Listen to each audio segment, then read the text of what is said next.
Hey everyone, this is John from EastCoastArmory.com, and I'm here today with a new product announcement video. And for this video, we're going to be focusing on the new EastCoastArmory.com 1/16 scale 3D printed parts for the Heng Long M1A2 Abrams model. All of the detailed parts that you see in this video are currently listed available on the ECA 1/16 scale parts catalog. All of these detailed parts, as well as the remainder of the ECA 1/16 scale part listings, can be found via the link listed below, as well as a direct link can be found in the video description. In this video, we're going to be going over all of these new additions, as well as even how to install them. So stay tuned, because there's going to be a lot of really cool content coming right at you. With that out of the way, let's go ahead and kick this one off. Starting this video off takes to the brand new component that we have here, which is the ECA 1/16 scale M1 Abrams front underplate detail set. What this does is that this skins over the entire front lower hull section of the M1 Abrams model from Heng Long. And if you're wondering exactly, well, why do you have to do this? Well, let me go ahead and grab the M1 so you get to see exactly why I went ahead and developed this piece. With the Heng Long Abrams here on the table, you get to see what the part looks like stock. So with the way the kit is designed, there are a number of fasteners found on the lower portion here of the hull, and this helps secure the upper and lower hull sections together. It is rather efficient. Unfortunately, it leaves some room for improvement. I already mentioned this in one of the other new product announcement videos that I did a little while ago, where we have the rear plate over here with the ECA plate section fitted in place, and this was done essentially for the exact same reason. So on the front portion over here, you do have these two fastener locations that, in my opinion, are a bit unsightly, and they really detract from the look of the model. So in order to get rid of this, you do have a couple options. The first is to simply just plug them up with some sort of plug. Unfortunately, if you do this, you are going to have the problem with having the fasteners underneath, and you need to get access to them. So if you have the plugs that are removable, that doesn't really help you very much, because now you just have a big circle that is also visible and is also an eyesore. Well, the other option is to, plug it up all together and blend it in with the bodywork, which again is doable. But now if I ever have to open up the model, you're not exactly going to be able to do that. So just like what I did with the back, I came up with another solution. The solution is to replace the two fasteners altogether with magnets, and then as for the outer section here where you may have to do bodywork, just eliminate altogether by literally skinning over the entire plate. So let's just go to the plate temporarily for now. Here we have the plate. This is made out of a 3D printed nylon material, so it's very, very robust. And you'll see that on the stock Heng Long Abrams, there are these two lift points, or I should say toe points, found on the underplate here, and this is true for the real M1 Abrams. The model does have them. They are not drilled out, nor is there any sort of weld bead detailing there, but the shape is pretty good and does a decent job for what it is. Obviously, if you want to keep them, just drill them out and, you're all set. However, because of the location, these have to go, so you will have to amputate these. But fortunately, I have replacements right here found on the lower plate. Unlike the ones that are found on the Heng Long model, the plate here has the weld beads integrally printed on, and also they are printed hollow, ready to go from the get-go. Once these two sections are amputated, this plate will literally just glue directly into place, and once everything is fitted and blended in, it will just blend it with the remainder of the model's underhull, much along the lines as the rear plate did in the previous video. So that's all well and good. However, you still have the fasteners that need to be removed. So in their place, we have the use of, again, magnets. The set will contain two sizes of magnets. We have these two smaller magnets and these two larger magnets. The two larger magnets are going to be fitted to these two wells over here. You are going to have to do a slight modification to these areas to get the parts to fit, but fear not, I am going to be going over that in this video. And the two smaller ones will go on the top deck, which, hang on, let me just go ahead and grab that. And you can see that these two have already been fitted in place.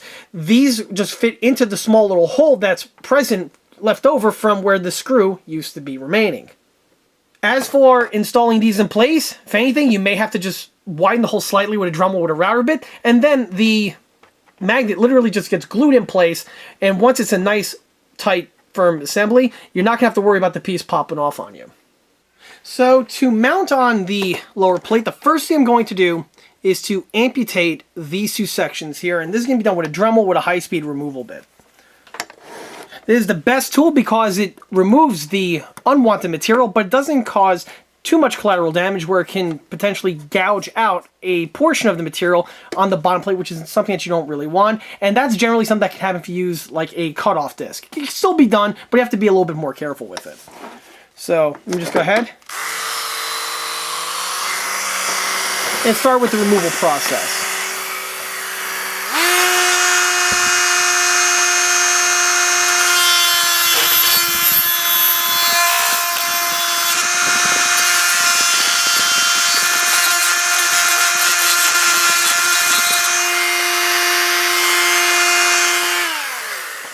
In addition to removing this, there's also this little tick over here, which is a lineup point for the front idler system. It's not important or necessary to have that there. It's just a visual aid to know that if the piece is lined up vertically.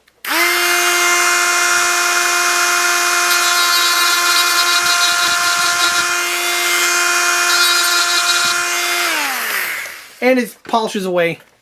Very simple. So the next thing to do now is to knock out these two sections over here. No point getting that on camera. Let's cut across to when that's completed and we're working on the magnet install. Before I go ahead and flip it over and work on the magnets, with the sections removed, I could go ahead and scuff this area up here with some sandpaper, which is definitely recommended. It will assist with helping the component get glued in place and stay there in a firmer manner. For this, you don't really want to use anything fine grit. You want to use a medium to a heavy grit sandpaper for this application, and I'm using just standard 150 grit sandpaper. This will help with thoroughly blending in those removed sections thoroughly, and will also, again, aid with scuffing up the locations, which will help the adhesives really bind the lower plate to this section over here. Make sure when you're doing this, you're going into all the angles and crevices where the two sections meet.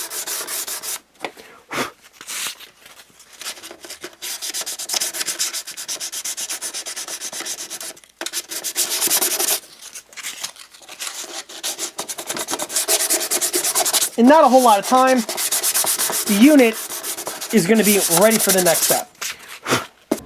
With the model flipped over, I'm going to go ahead and remove the material required in order for the magnets to slip in place. To do this, I'm going to utilize this router bit that we have here, and the size is right over here and can be found exactly from the vendor that I purchased it from. The link also to that vendor is going to be found in the video description. Okay, so once the piece is put into the Dremel, it's then going to be time to open up these recesses here.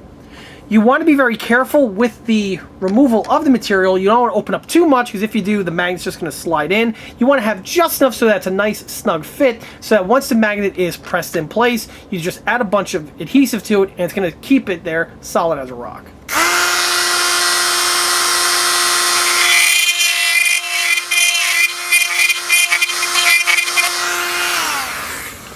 Once you have the basic hole drilled out, or expanded I should say, I'm going to do the rest of the expanding work with a needle file to ensure that the material is removed in just the right locations. This is one of those things you want to be cautious and take your time with, where patience is going to be a virtue.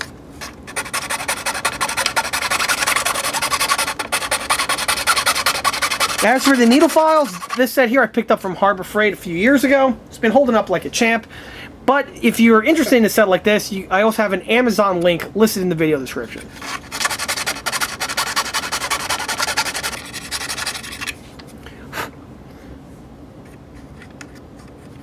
Perfect.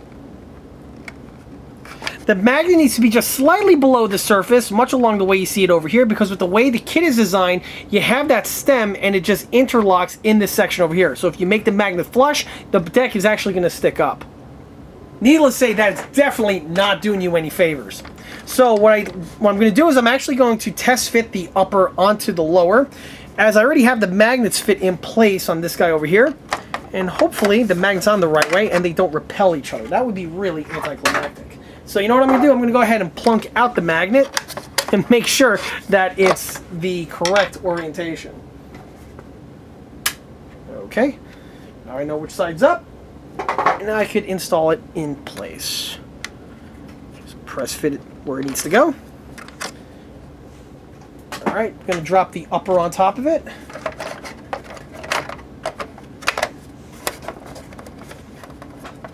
And just press it down like so.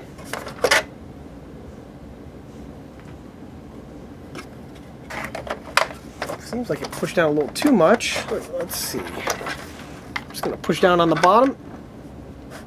Nope, that's it. That's exactly where it needs to be. Alright, so with the upper section removed, you can see that the magnet now is at the correct depth. At this point here, I'm going to take some super glue and I'm going to inject it into the hole. I'm going to use the fine, thin super glue. Again, this stuff can also be found via the Amazon link in the description. Just like so. Looks like I added a little too much. Let me suck some of that up. There we go. In addition to the glue on top, I'm also going to add some glue on the inner portion over here. And here I'm going to use my thick super glue. And just put a nice little amount in there. Just so that it goes ahead and really seals this thing in place. Obviously, you want this thing to be as solid as possible. And you don't want it to move around, specifically once the unit is assembled together. So with this one out of the way, I'm going to go ahead and repeat the exact same procedure with the opposite hole. No point getting that on camera, so let's cut across when that's already taken care of. Of course, once the magnets are done, it's then time for the main event, the installation of the plate. Basically, you're just going to line up just like this, and you're just going to glue it on as such. So, I'm going to go ahead, apply the glue.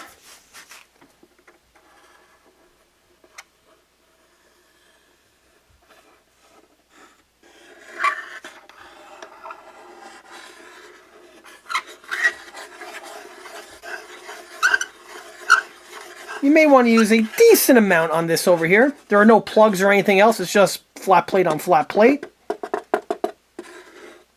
I'm using the Slow Cure Stick CA as I use on all of my builds.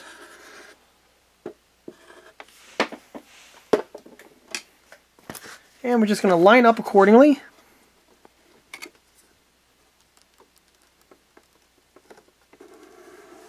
The front section does have a bevel on it, so it matches the angle of the front armor plate.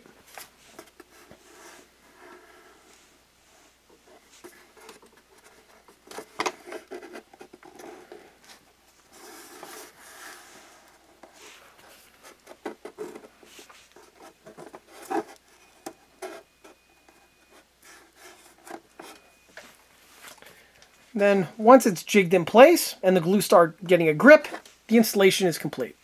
To help flare the part in, you can take a razor blade like I'm doing right now and just going over these sections, which will remove any sort of material that sticks up. It's a great way in one fell swoop to go ahead and make sure the thing blends in all that much more better.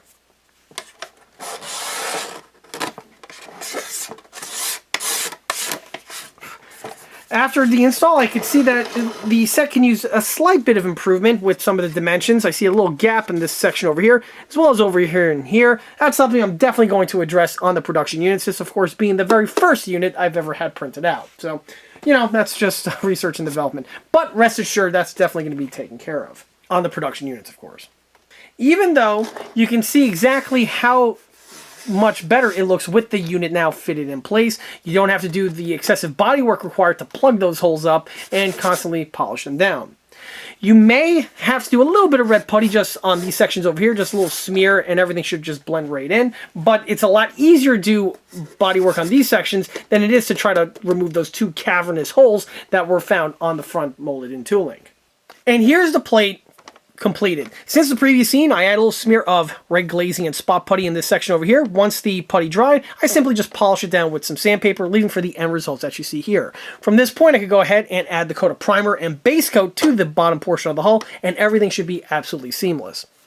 One other thing I want to mention specifically in regards to this section over here was when I was actually visiting the Aberdeen Proving Ground collection. They have an M1 Abrams, or they did for a while, sitting out front, and I had the opportunity to thoroughly look at it and study it. And while I was crawling underneath it, because yes, I do that, you know, I like to be thorough after all, one thing that jumped out at me was the way the vehicle was manufactured. It appears that these sections over here, or the entire lower plate, is actually made from a steel stamping, which is very interesting. It was actually something that was similarly seen on the T72 that they had there, and the T90 is no different. So it's one of those interesting, you know, fabrication methods that kind of jumped out at me when looking at these things in person.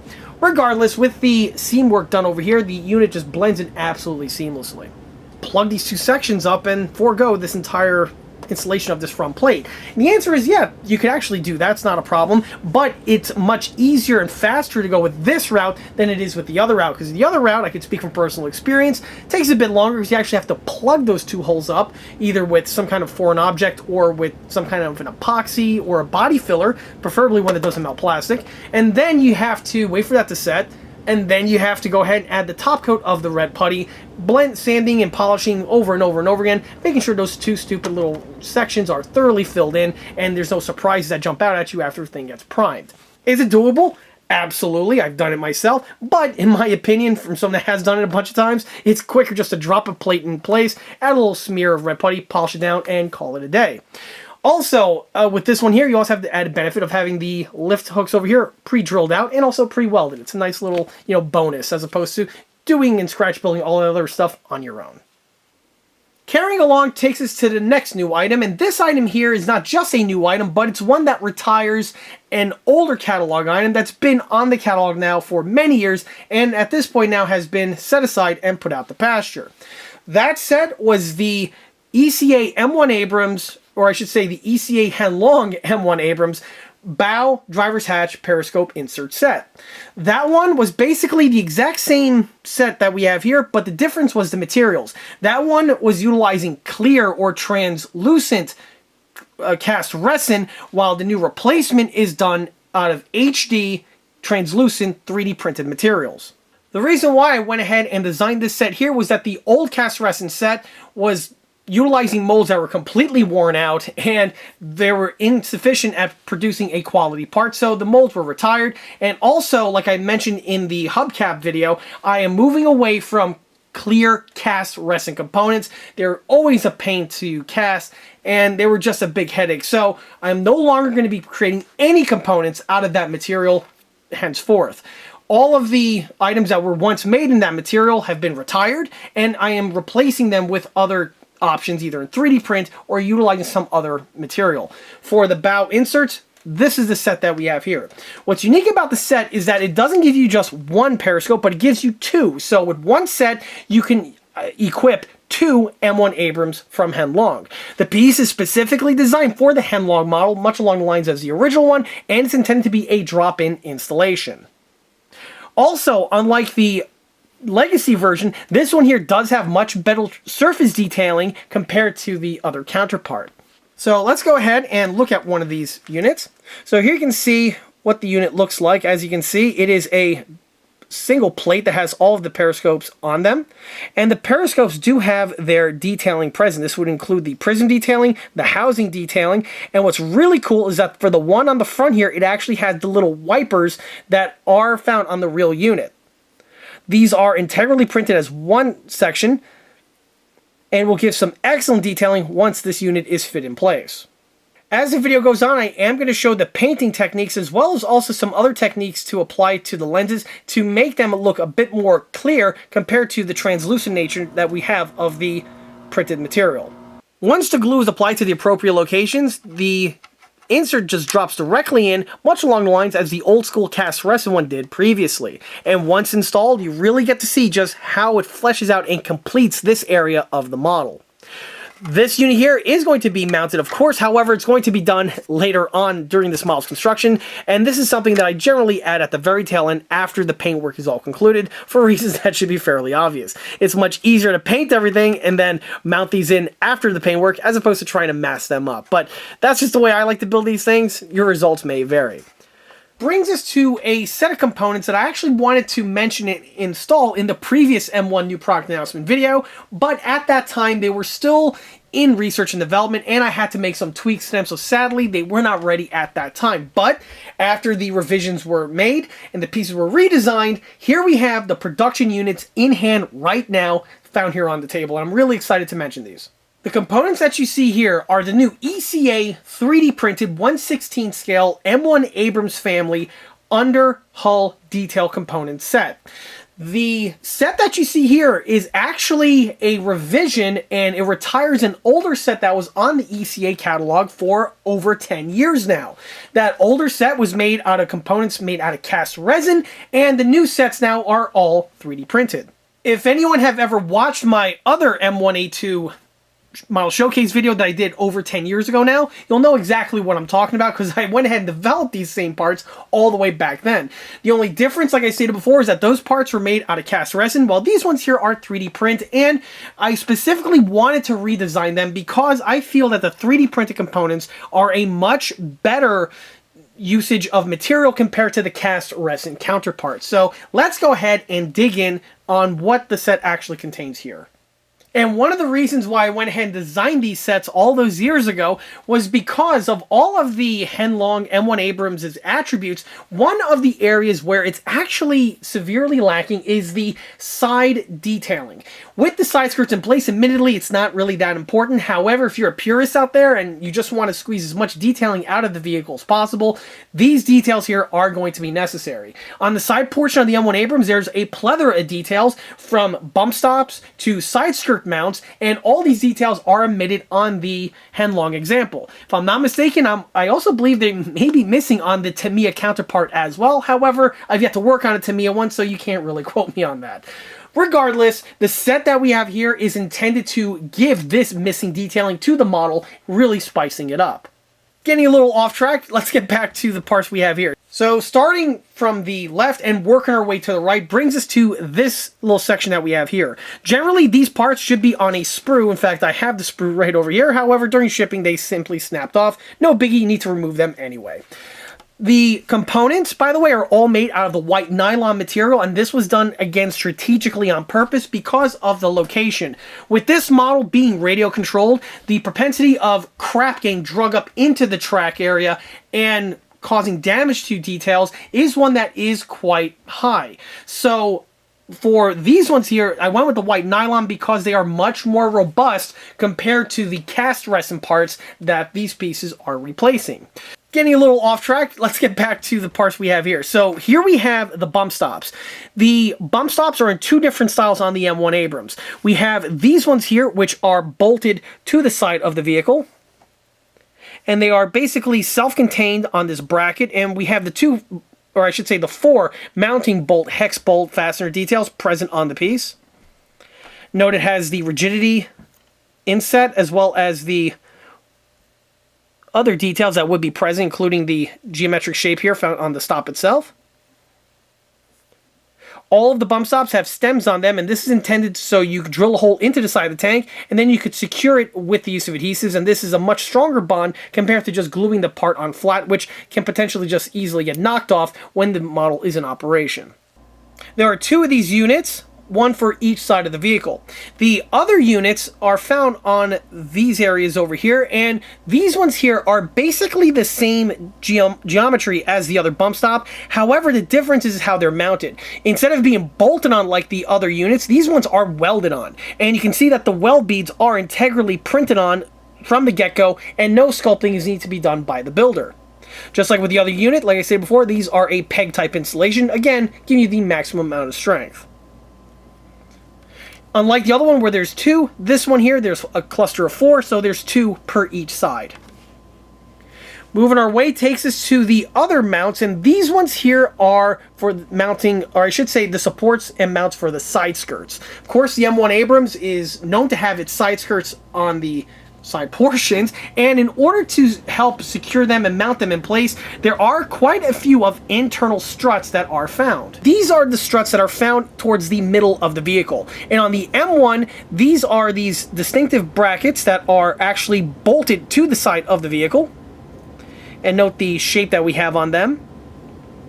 And then the piece would go all the way across the length of the sponson, and on the real unit here, this is where you would have the provisions for the hinge work for the side skirts that would be mounted on the opposite end. On the unit over here, it is all an integrally printed piece. On the older sets, these here were just resin castings, and then you would have to drill these out and secure on a piece of metal that's bent and formed to this shape that you need for your model. However, on the 3D printed counterpart, that's no longer necessary, and the pieces are ready to go from the get-go as one integrally printed part. Just like with the other ones, we have again the stem type plug-on connection type method. We have again the fasteners that are found on the top portion, and we also have the mounting fasteners found on the bottom portion. Remember, this here is just a steel shaft, and it's secured in place via this fastener on the real unit, so the detailing is present on the ECA counterpart. The other thing to mention is that we have two styles that are available.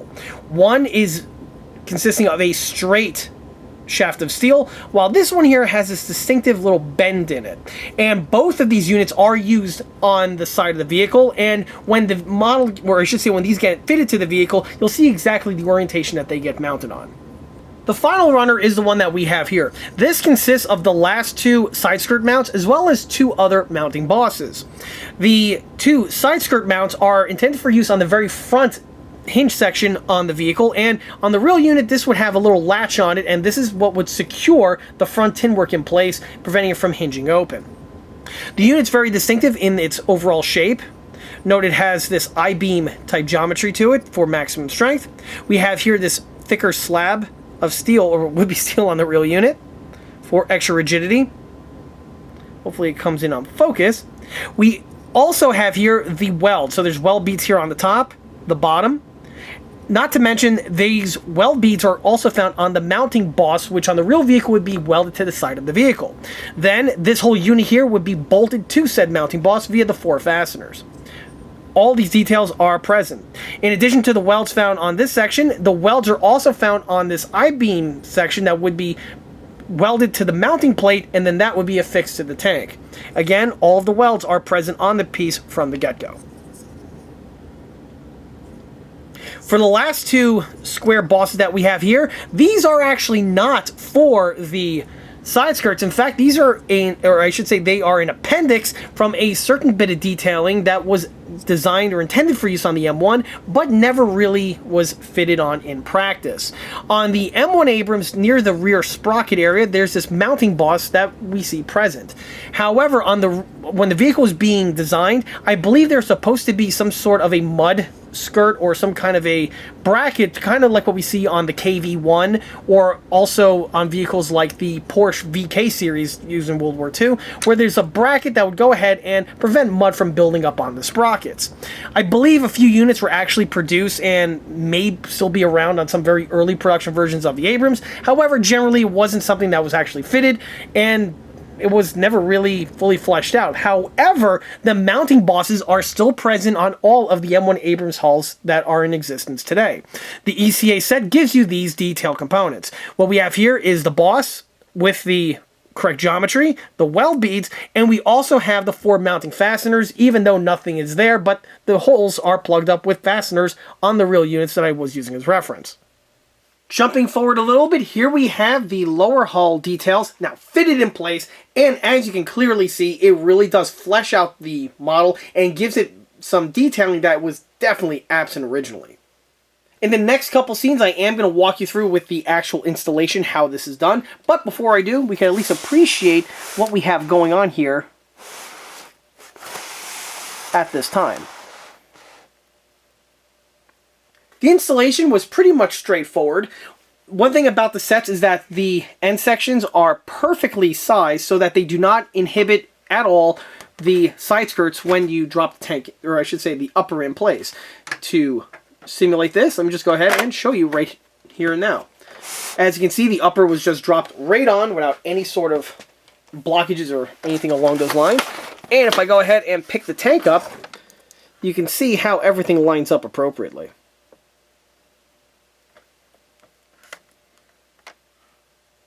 To install the components, it's pretty straightforward. What you need, of course, is a pencil, and you're actually going to be using the side skirts themselves as a gauge on exactly where the pieces got to go.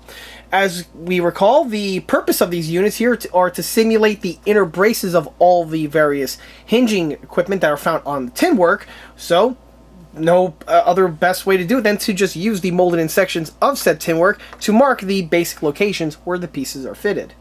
I went ahead and drew the lines off camera, but basically what I do is I take the pencil, I position it exactly where the hinge is, and as long as the pencil is as square as possible, I go ahead and make a line with the pencil. This is going to mark the vertical locations on where everything needs to go.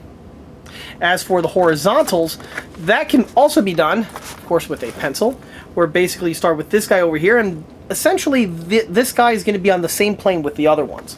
So from here, I'm going to go ahead and roughly eyeball off camera where the center line is. And now I could just go ahead and intersect those points. With those marks added, I could remove the upper hull again, set it aside where it will not get broken or fall on the floor or anything like that. And here you can see the pencil lines that were added.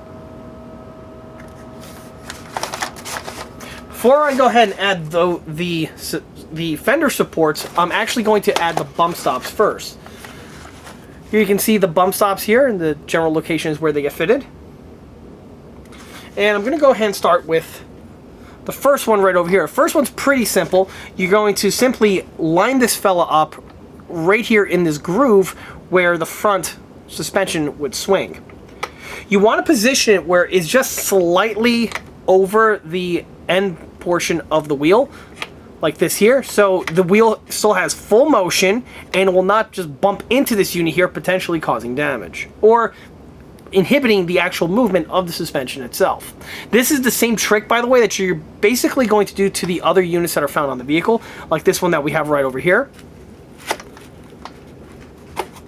to the one that we have right here on the end. The only difference, though, is that the one on the end and the one on this portion over here, it's not mounted vertically like the one on the front, so you are going to have to add a slight little bend to it. However, this is something that can easily be figured out. There are lots of pictures online of the Abrams without the tin work present. In fact, I'll go ahead and throw one in the video description below, so you could use that as a builder's aid when you're installing these components here. Off camera, I went ahead and drew the first line right here. Like I said before, this one is just basically in the center, and this line here marks the end point of the foot on the bump stop. This is good so I can line it up appropriately like this, and then I could mark exactly where the hole needs to be drilled right there for the installation of this component to the model. The hole is going to be drilled with a Dremel with the appropriate size bit, or drill with an appropriate size bit. Either one will work, and then as long as the holes are in the correct location, I can then go ahead and start gluing these fellas in place. The gluing is just done with basic thick super glue, and that's all there is to it. Once the units are secured in place, we're all set. And it'll look something like this.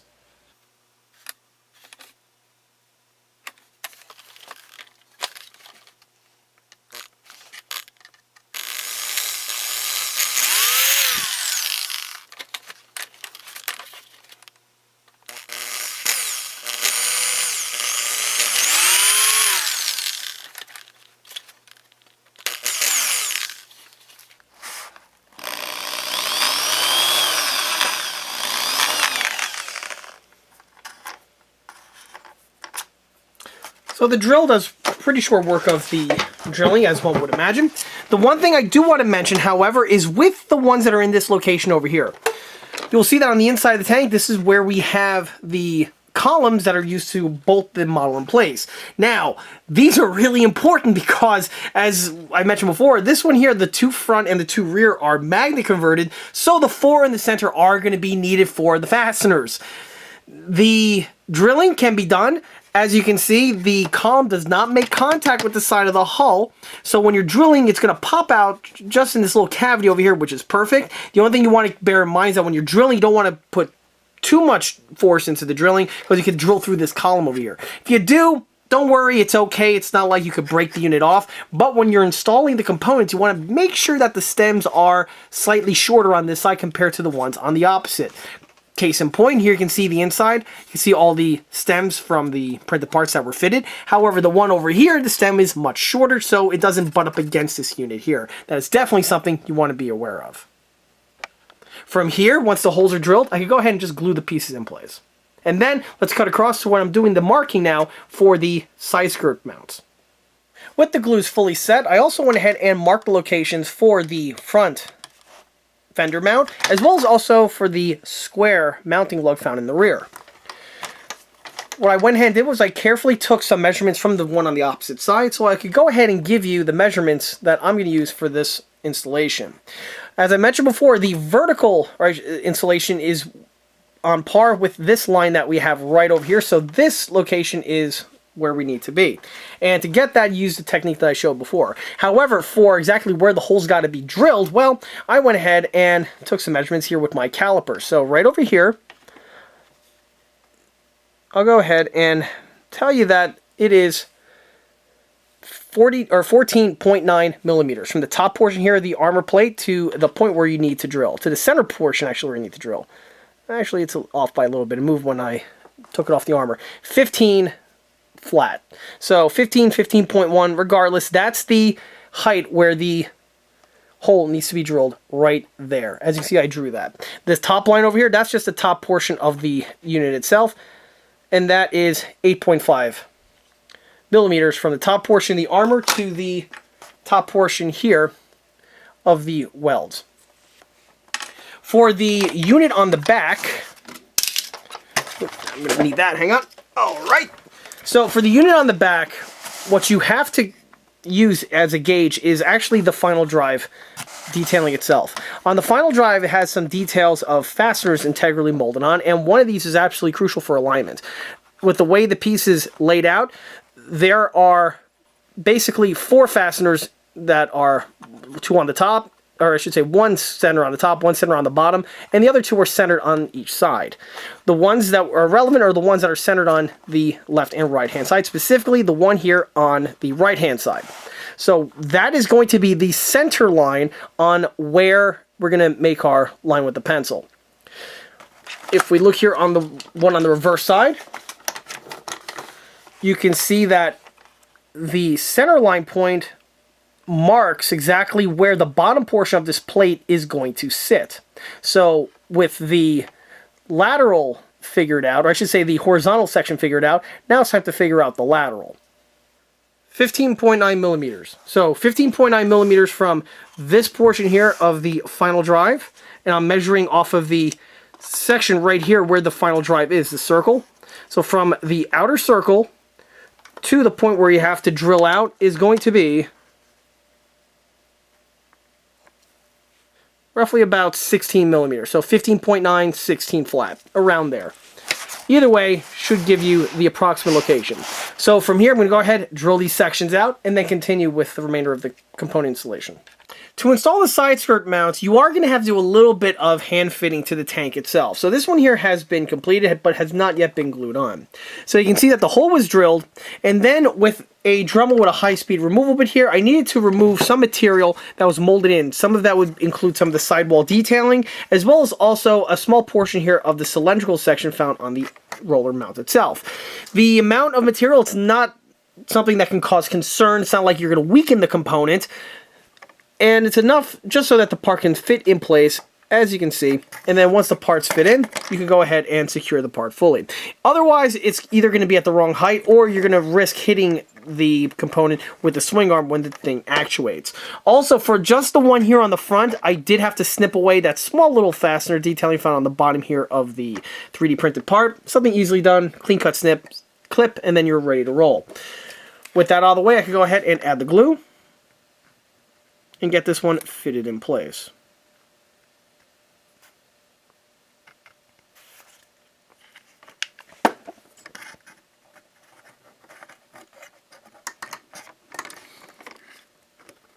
And once dropped in, just make sure it's nice and straight, and then at that point there I can go ahead, sit, and let this one dry. From here, I'm going to go ahead and drill the holes for the other ones. For the other one, on the rear portion here, a similar procedure needs to be done with the clearance.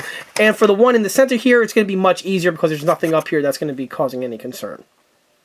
And there you have it. After drilling some holes and removing some plastic here or there, the pieces fit into their appropriate locations, and once fit in place, you can see just how much more fleshed out the hull is compared to the way we had it originally, as I mentioned before.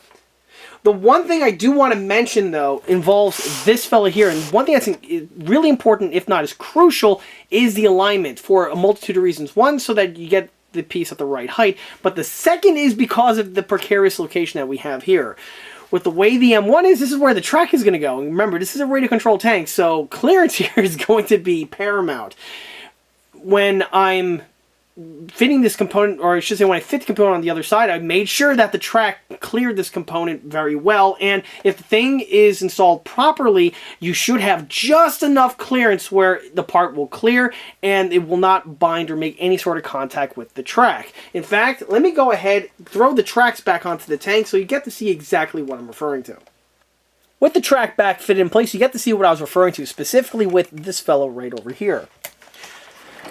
Keep in mind, right now, the return rollers for the two top sections are not fitted in place, and when they do get fitted, the track tension is going to change a little bit, and the profile is going to change slightly. However, you can see that I'm able to clear this unit here without any sort of problems. I go ahead and run the sprocket. You will see that it does not inhibit in any way, shape, or form the track in operation. Obviously, with these components fitted in place, the lower hull now is essentially completed with the combination of these mounts as well as the lower plate that I mentioned before. There's nothing really much to add to the vehicle on this location. However, that doesn't mean there's not one more thing that I have up my sleeve to announce in this video in terms of Abrams hull detail accessories. Let's go ahead and jump to the next detail component so you get to see exactly what that is. And that's the set we have right here, which is the 1/16 scale M1 Abrams rubber front mud flap set. The M1 Abrams family has this unique carryover from the M60 where on the front leading edge of the front tin work is this industrial rubber type mud flap. And that detailing is present on the Heng Long model. However, just like with all the other 1/16 and smaller scale M1s that are out there on the market, the mud flap is just your standard injection molded plastic or polystyrene or ABS plastic material. And most of the time this works great. You just simply paint and weather it accordingly and it does the job just fine. However, for the build that I'm working on here, I had an idea to improve the detailing in this aspect where rubber is one of those things where it's kind of like wood, where yes, you can achieve good effects by just painting and weathering the stock one. However, if you have the opportunity and the ability to replace it with one made from the actual material, it'll just make the model look that much better. This was something I ran across when I did the Israeli Tehran 5 build, where I went ahead and molded the mud flap sections out of real rubber, and that build just looked phenomenal because of which.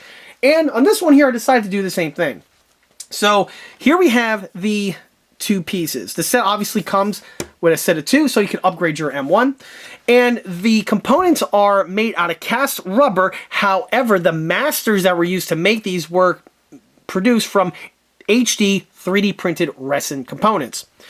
So these things are basically intended to be a drop-in replacement for the ones found on the stock Heng Long unit. They are, again, cast rubber. As you can see, they're nice and flexible, and the color on them is this natural black color, which makes them ideal for use on the vehicle. You literally don't paint these, you just glue them on, and you call it a day. You can add a little weathering to it, of course, but it's a great place to start with for your paint work. Or lack thereof, I should say. Right now, these are fresh from the mold. I went ahead and snipped off the majority of the pouring basin here, which is not relevant for this video. And let me just go ahead and carefully cut away the remnants of that section. And with this piece here snipped away, this is the location where you would add the adhesives and it will glue to the inside portion of the fender work found on the Heng Long model. This will give it much more support and it'll make the piece much stronger compared to if this was absent, just gluing it just butt up against the plastic section. We'll go over the installation momentarily. Let me quickly go ahead and cut the little bit of rubber off of this guy as well. There we go. All right, so now that these have been cleaned off, let me go ahead, grab the upper hull, and you get to compare and contrast between the original and the new replacements. And here are the stock units. Like I stated before, these are integrally molded in, and for all intents and purposes, they can do the job just fine, with the caveat that you paint and weather them accordingly. Here you can see the new replacement ones from ECA. And again, in order to mount these in place, you just have to amputate the molded in ones, make sure the surface is nice and square, and then drop these ones in place, and presto, you now have a front mud flap here that gives you just a little bit more authentic detailing and accuracy. To cut these ones off, you can use a multitude of different procedures, be it a X-Acto saw, to a cutting stone here on a Dremel, to even a multi-master. Either way will get you primarily basically to the same end result. In order to illustrate this, I'll go ahead and use two of the procedures on this example. I'll use the first one with the multi-master, and the second one, I'll go ahead and use a Dremel.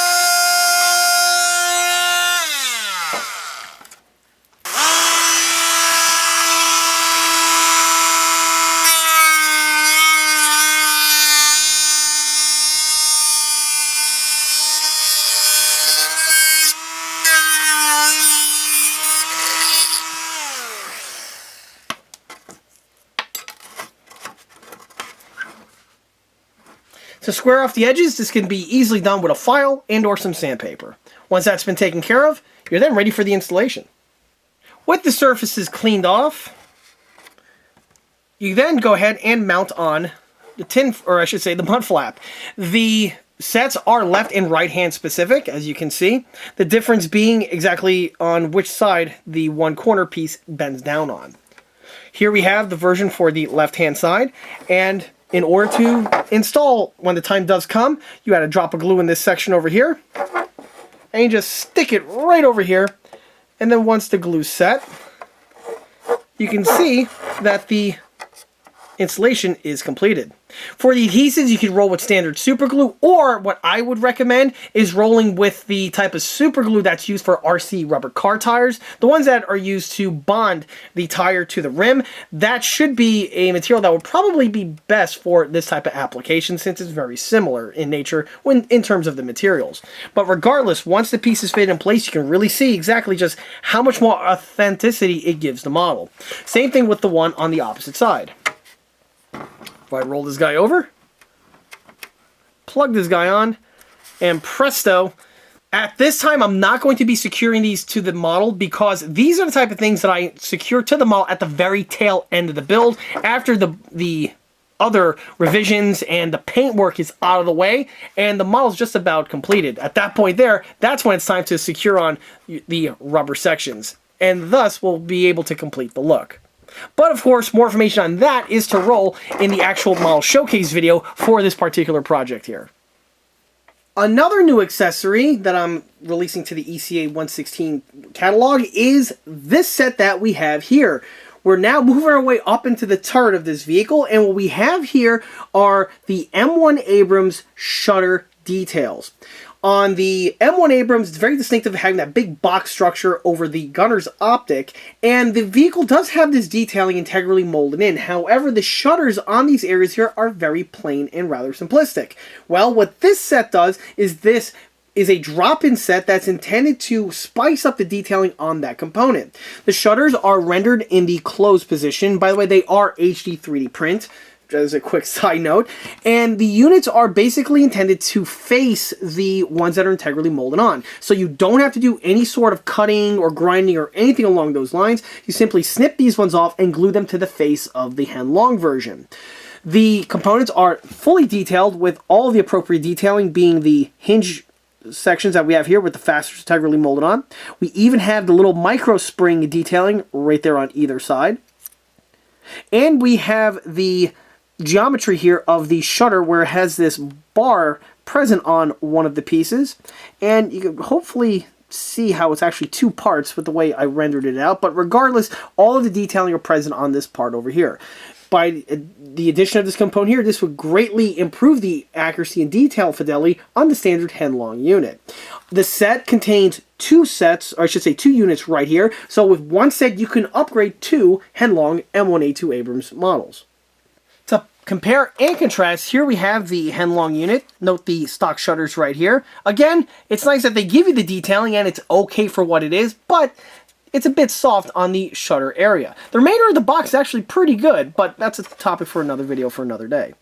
As for these shutters here, these guys here are just going to be removed off of the sprue and then dropped directly into place. And once done, it'll look something like this. Needless to say, it's a pretty substantial improvement, and also one done with the minimum amount of effort. Literally just two little snips with a clean cut snip here, and then a drop of glue later, and this is basically your end result. The piece drops directly into place. No hand fitting, as I mentioned, required, outside of making sure that the columns are nice and flush. You can do that with an X-Acto or with a needle file or something, just to make sure that there's no protrusion sticking out from the rear portion here of the shutters. But outside of that, the installation is ridiculously easy, and the end result is one that looks tenfold better. As for the other set, well, I'm going to put that in storage, and if/when I do another M1 Abrams, you can sure it's going to be getting this little upgrade. Let's continue with the next new part. Another set of detail parts that are going to be fitted to the turret consists of this sprue that we have here. And what exactly is this? Well, this is the new ECA HD 3D printed US modern AFV smoke grenade launcher set. I know, a bit of a mouthful, but that's really the best way to put it, because that's exactly what this is. So on vehicles like the M1 Abrams, and the same is also true for the M60 in case anyone has the Tong Day version out there, there are these smoke grenade launchers found on the sides. However, the models always render them with the smoke grenade launchers being empty, i.e. not loaded. Here I have the runner of the one from the M1 Abrams, the Heng Long M1 Abrams again specifically, and here's the component in question.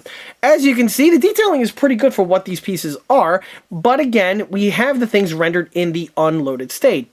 Well, now you can go ahead and actually load these things up. The ECA set here consists of a multitude of different options, where we have enough grenades to outfit more than one vehicle, and you also have more than one style available, because like with everything in NATO, there's about 3 or 4 different options of the same thing. So here we can see the two versions of the smoke grenades. We have the longer pattern on top and the shorter, stubbier ones on the bottom. If the camera zooms in, you get to see the detailing found on the units on the top. Fortunately, I had some very good reference material out there on these units, so I was able to basically transplant as much detailing as possible into these sets.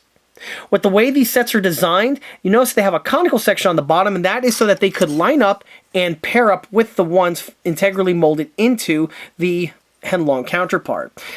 These sets here could possibly also work on other vehicles similar to this, be it from the other examples of M1s on the market from Tamiya or Trumpeter, if they have these type of grenade launchers, or possibly also the units from Tong Day on the M60 and the M60A1. Although I haven't yet worked on any of those, so I can't say definitively if they will be a direct drop-in replacement. But these pieces here, more likely with a few modifications, may be able to be working on one of those builds. If I ever do an example of any of those, I'll definitely find out. Regardless, these pieces here, again, give you more than enough for one vehicle. So with one set, you could actually upgrade about 2 or possibly 4 M1s if you play your cards right with the versions of the smoke grenades that you do fit on in place. These units are another one of those components that are going to be added after the model is fully painted and weathered, because of the way they need to be painted. This is something that's best done off the model, and then you add at the very tail end. Of course, we'll be seeing more of that in the actual model showcase video, just like with the tin work, when the M1 Abrams that I'm working on finally gets completed and makes its debut on the channel. And after a few moments, I went ahead and snipped several units off of the sprue and just dropped them into place. As you can see, they are a direct drop-in installation on the Heng Long counterparts. With the way the pieces are tapered, they match perfectly with the taper found on the wells that are present on the grenade mounts themselves. And here you get to see the two different styles fitted. We have the long pattern and the short pattern, and I've even seen photographs of the two intermixed. So again, this opens up a lot of potential for a lot of variation out there on your Heng Long M1 Abrams build. Also, you can see exactly how many are left over, so you have plenty of spares, or if you play your cards right, you can upgrade a multitude of different tanks with one set. And here's the last new item that I'm going to be mentioning in this video, which is the 1/16 scale HD 3D printed M1 Abrams collimator device set. One interesting bit of detailing that's a very iconic bit of detailing on the M1 Abrams is on the end of the muzzle on the main armament. There is a device called the collimator device, and it's basically an optic type device that is a sensor that works with the targeting computer. The sets are extremely detailed, and you'll notice that they are made out of the HD translucent material. In addition to that, you'll see that the sets contain not one but 4 units. That means with one set, you can upgrade 4 1/16 scale Heng Long M1 Abrams main battle tanks. The set, even though it is primarily intended for use on the Heng Long model, may also be able to be used on both the Trumpeter and also the Tamiya counterparts. I'll go into the finer details on these sets in a moment. However, let's go ahead and compare and contrast that with the one that's supplied with the Heng Long model, because yes, this bit of equipment is present on the stock Heng Long model.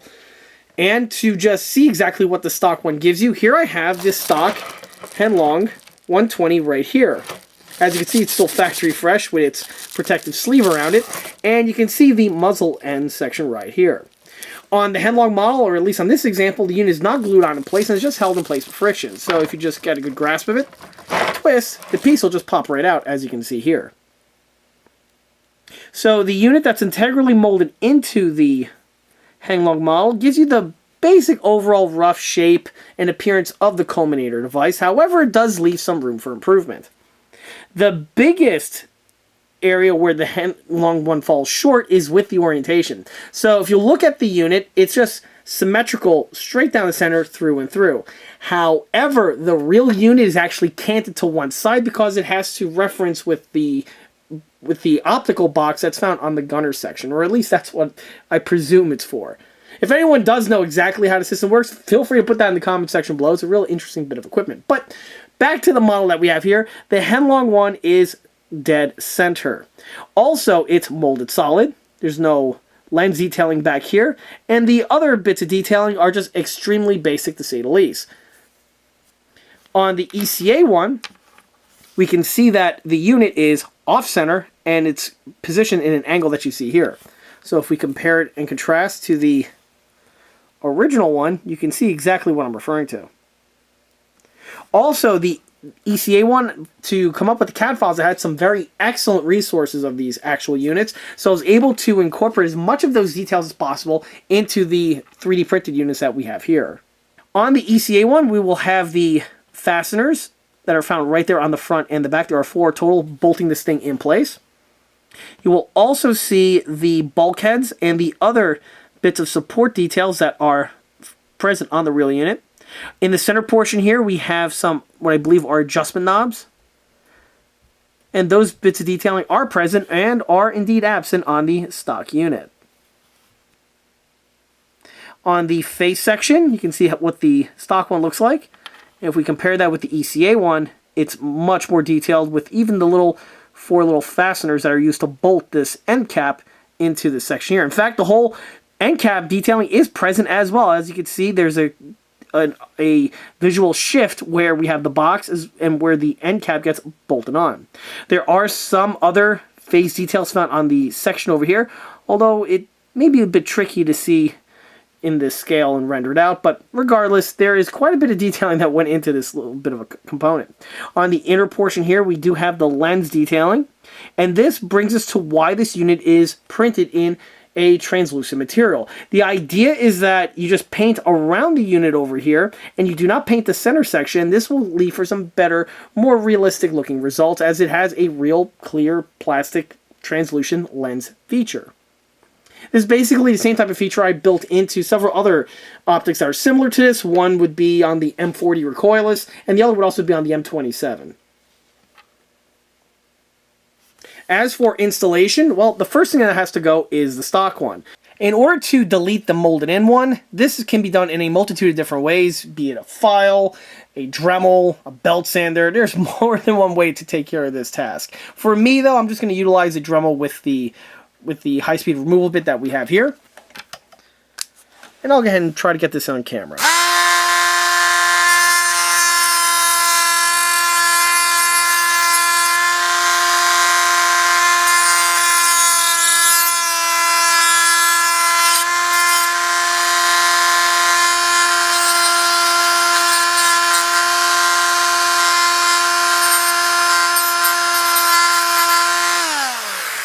The key is to make sure that the material has been removed evenly, and with the bulk of it removed, I'll just use a file here to polish it down to make sure it's nice and flat.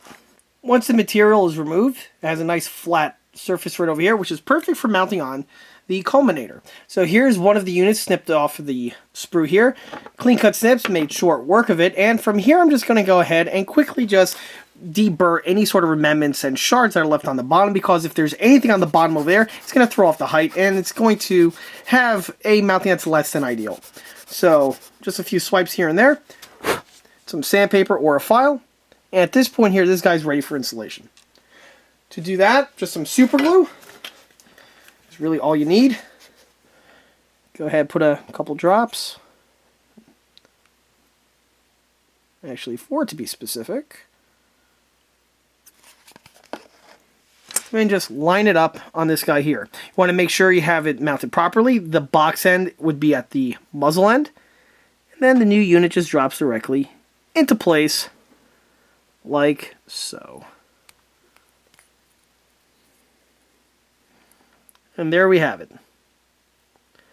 As you can see, it looks much better with the correct collimator. The angle is appropriate. The detailing looks great.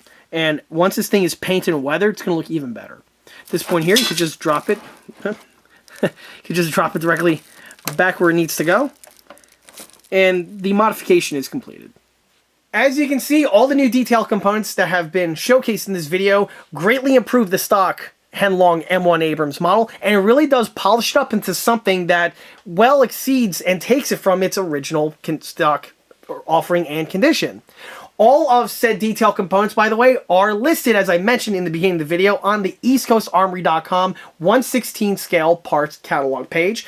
The link can be seen right here with the magic of editing on the bottom portion of the screen. And also, there's a direct link to said page in the video description. Link is listed below, so there shouldn't be any confusion on exactly how to get there. From here, I do have actually a multitude of other detail parts specifically for the Heng Long 1/16 M1. They are either completed and are actually, I'm at this moment waiting for the deliveries to come in from the shipper, as well as I have several other detail components that are currently in CAD going through their final paces, and they will be added to this model as soon as everything comes in. But of course, more information on that is to come in another new product announcement video.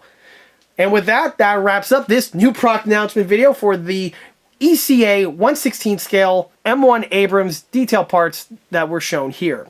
If you like this video, be sure to subscribe to this channel, where it's a great way to keep update on new posted content, being other new product announcement videos, model showcase videos, and the larger scale project update videos that frequently get posted to this channel. Another way to keep in a loop of new posted content is by liking us on Facebook. All of the detail components that we're seeing here were first previewed on Facebook when the CAD files were first concluded. Furthermore, don't forget to swing by eastcoastarmory.com for more 1/6 and 1/16 scale builds and detail components. Thanks again. I'll be seeing you all again on the next one. Till then.